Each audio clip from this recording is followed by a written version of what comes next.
भोजपुरी गाना मेरा शान है, मेरा पहचान है, मेरा माई, मेरा बाप है, मेरा रुतबा है।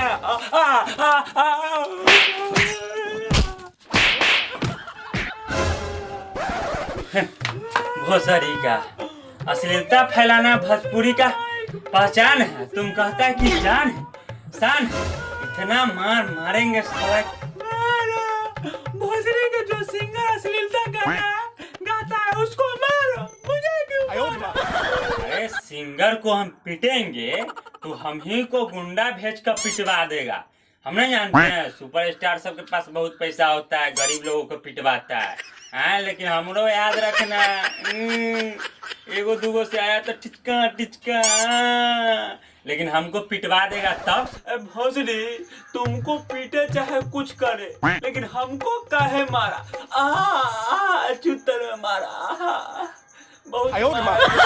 अच्छा छोड़िए, पीट दिए कोई बात नहीं, इतना हम पीटते रहते हैं। ये बताइए भोजपुरी का मतलब क्या है? भोजपुरी का मतलब होता है भोज, अब पूरी पूरी पूरी खा के पेट खराब होता है। भोजपुरी कोई काम का नहीं, सब फालतू का है, कोई काम उनका नहीं है।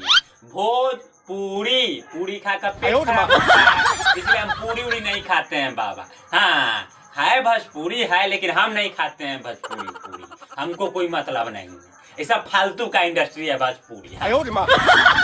छोड़िए छोड़िए, और ये बतलाइए भोजपुरी हीरोइन के बारे में बतलाइए माइक में।